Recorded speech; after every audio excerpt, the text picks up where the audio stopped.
Okay, so there's a dispatch on this Mark Carney Davos speech, which all the systematic podcasters, including myself in this cloud, which, if there were universal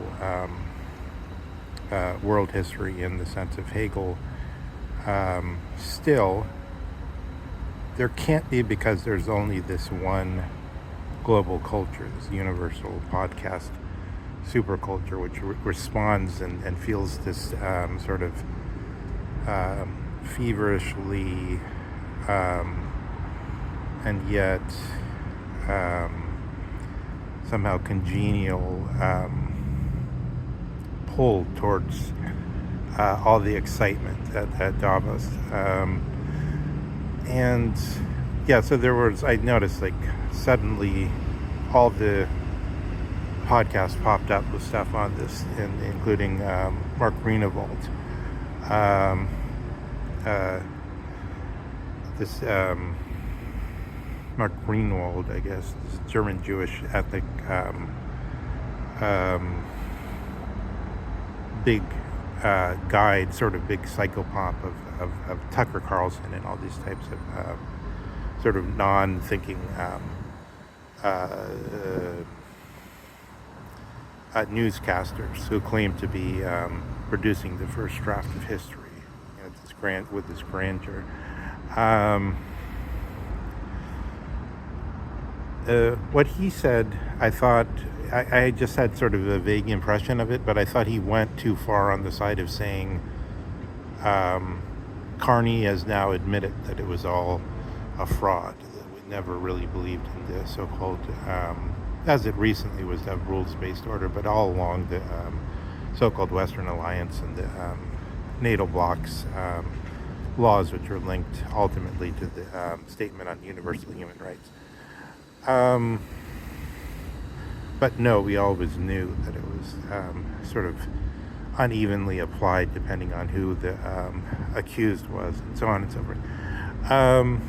This was no real admission. So this is, first of all, this is no real admission, because his whole point is now we're no longer in the stage where it makes sense to do business as usual, pretending that the rules are applied evenly. Actually, nobody ever pretended that. That's like a myth of this whole new system. It's like, Greenewald is saying, oh, the Atlantic, they were the true believers. No, they would have always said empirically it's not the case. Just like people say, like, there's a justice system, but like there's a lot of crime. Because empirically it's not the case that it's like just because justice is established in the land that there's not all kinds of abuses. Of course there's all kinds of abuses, but then what's the abuse that matters here? So it's the abuse by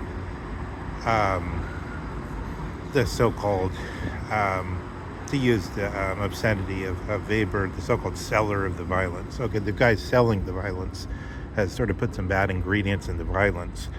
And if this happens, oh my God, you have to become very cynical, because then you'll realize that the thing plugged in, the great bureaucracy, or the so-called, for example, the U.S. aid wasn't perfect. All along it wasn't perfect. Yes, there were some true believers because they thought U.S. aid is just something like feeding people, starving people in the most vulnerable parts of the world. Perfectly legitimate thing to do.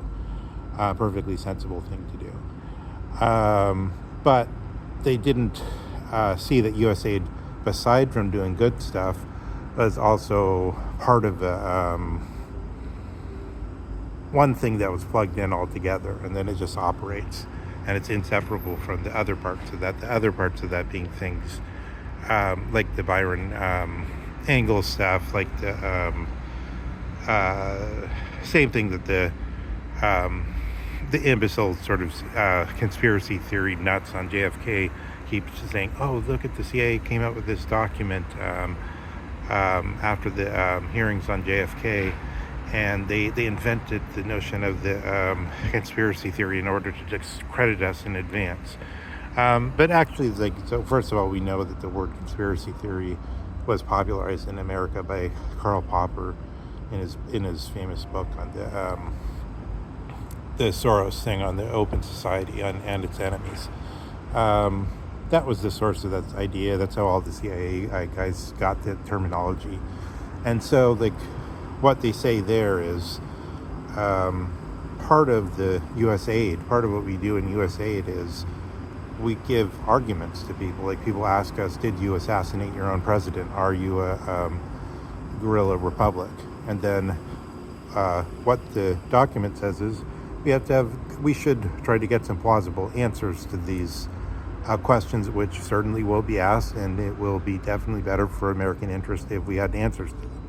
So that's very obvious. But putting that type of stuff, I mean, it's obvious, and I don't think anyone will deny that it was happening. If you put that kind of stuff together and tie it with the good stuff that USAID was doing, then you get this. Then you get a shock. Then there's a problem, right?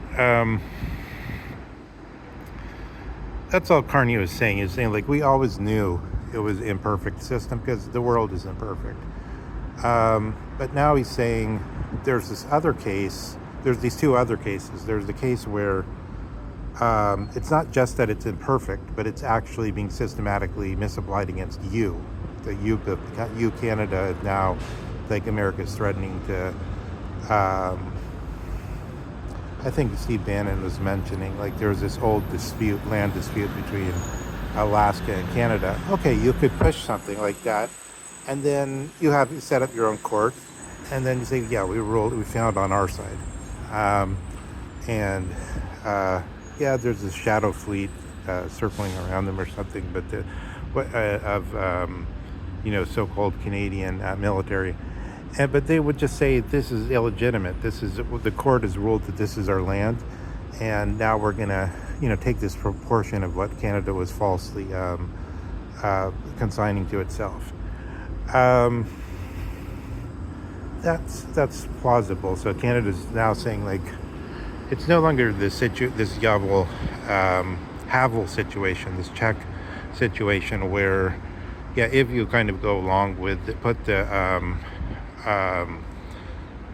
Black Lives Matter thing in your window, or put the thing and say, this is a black-owned business or something during the riot or something. If you put the right signs up, then sometimes you can get along, and sometimes you do that out of desperation, just because that's what your situation is, even though you don't really believe it.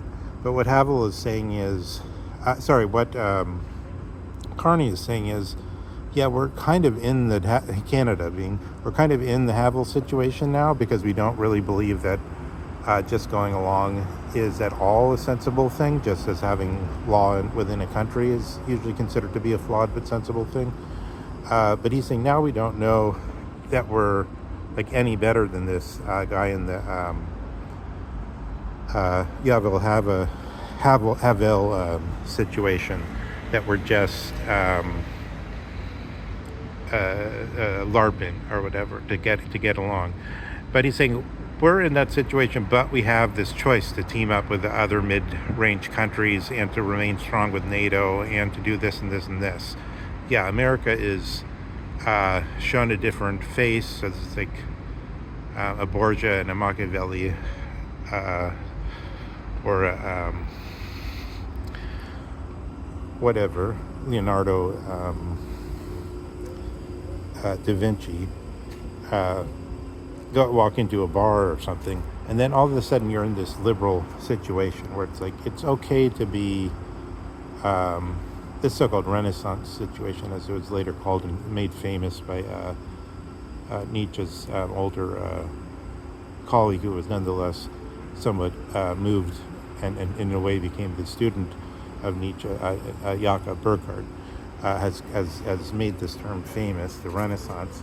But the Renaissance is sort of the beginning of the liberal era in one sense, in that it's the idea that the wealthy have to give public benefices in order to keep the savages quieted, in order to keep the public happy. So there becomes this notion of the public square, where the Medici or whoever are paying for the entertainments, and where the figure of the how is it in Hamlet, the fool, where the figure of the fool appears, that supposedly catches the conscience of the king. This would make no sense in a Roman situation. Even I'm sure people would say there's all this. Here's the parallel of the fool, and you could easily find here's the parallel of the fool in the time of the early Latini and the time of the Livy and the time in the era of the the 1054 event. Here's what the fool was in the Roman condition, but I think actually there was no fool, no figure similar to the Shakespearean fool in the Roman tradition, because if you're, say, an Antonine, if you're Marcus Aurelius, your conscience is better than any external figure could try to step into the state of than any fool, as in Akira Kurosawa's Ron, could sort of make you aware of. You're already more present to the situation. You're already more on it than any nonsensical being could sort of make you aware of through humor. This is like the subordination of Zizek in a certain way also, because Zizek thinks that humor is part of the link to the royal road to the underbelly of the unconscious, or something like that. But yeah, so Carney's saying not, I think, what Glenn Greenwald says, not that, oh yeah, we always believe this, but rather he's saying now we find ourselves in a situation where we can no longer be believers because the actual situation has changed.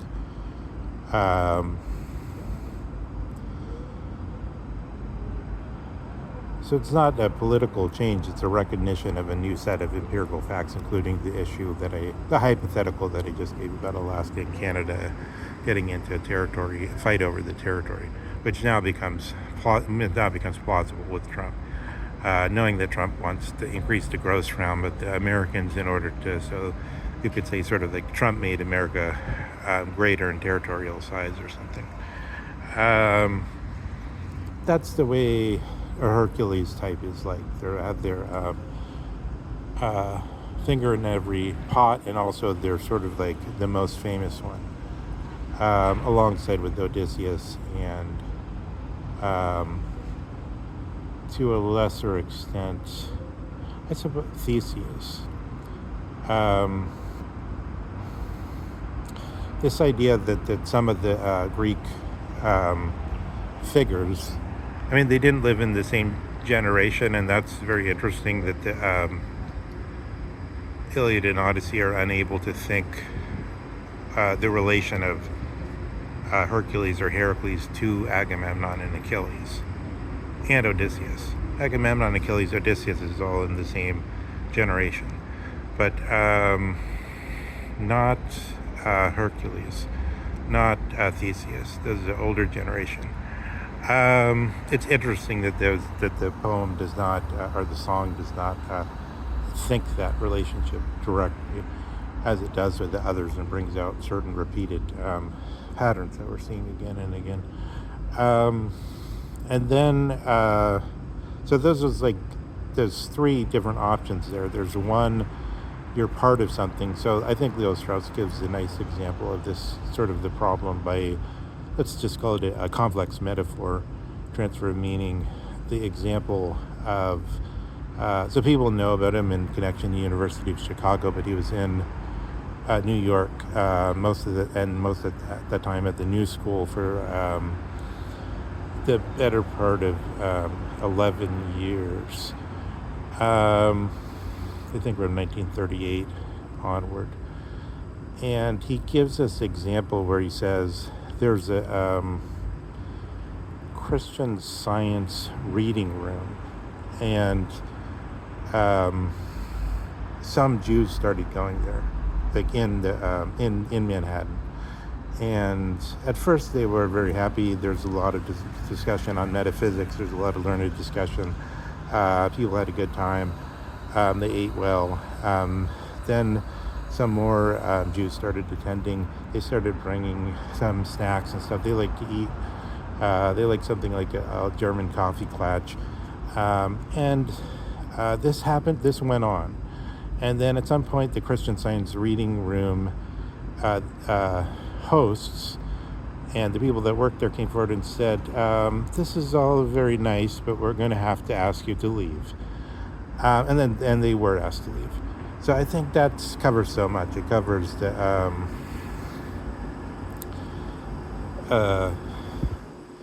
example that Michelle Wellenbeck gives in Submission, which we see, if you're a leftist, then you say, well, you do the Judith Butler routine. You say, well, look at how they're creating this phantasm of the Islamic invader. Look at how they're exaggerating the figures of Islam in the various capitals which control the international law and the banking system in these countries like Baden, Switzerland. So, Baden, Switzerland is now 80% Muslim. They've allowed a mass immigration. They come out with all this total bullshit. But this is supposedly part of the phantasm then for Judith Butler. But isn't it actually true that in South Africa, the Afrikaners were in fact overrun in the same situation as the Christian Science reading room situation? It's like at a certain point, you've created something, this whole doctrine of the Christian scientists, whatever you think of this notion. It's not, it has intellectual heft to it. It's not a weak intellectual tradition, however much you might think the basic notion is silly. It's nonetheless, there's a lot of things sort of worth hearing about their metaphysics and so on. Why should this thing simply be exterminated, as it were, destroyed, just as the West is trying to destroy the Russian spirit? Why should this thing, which now has been overwhelmed by the other group which has come in and taken it over, why should that be allowed? Usually in, this is part of the problem also with the Kennedy thing. Kennedy was part of some restricted club in San Francisco when he got the nomination to the Supreme Court.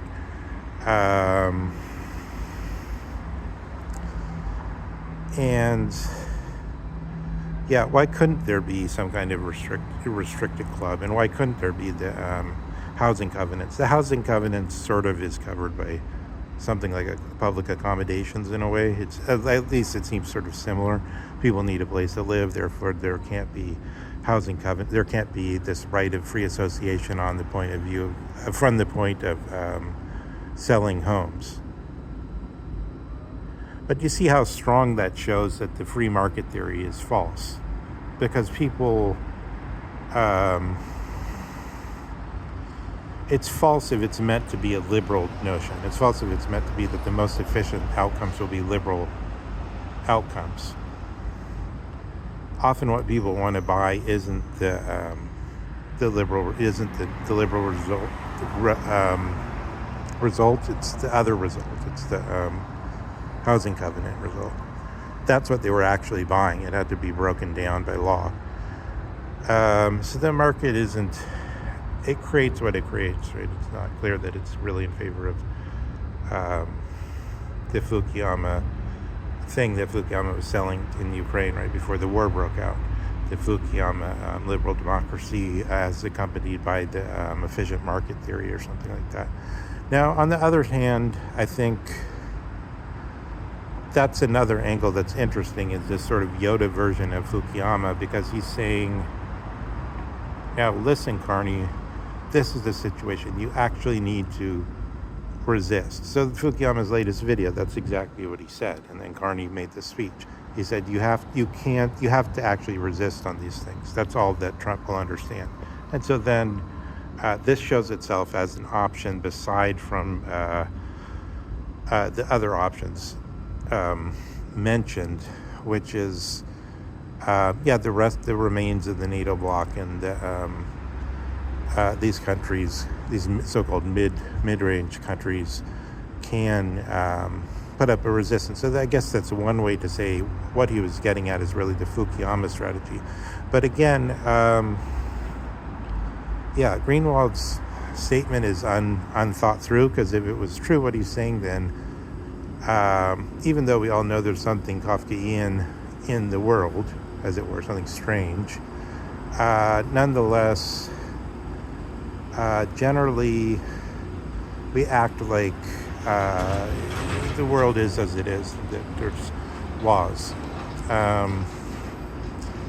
and there's a policing force, and so on and so forth. We treat that as the case directly. So, yeah, Greenwald is only looking at that side of it, but then we see that what Fukuyama tells him is this is sort of something that has to be done in a rapid time frame. And so I think, yeah, here you could see an example of sort of theory to some extent being immediately intelligible on sort of being there's this saying, I think in the writer of In Search of Lost Time said,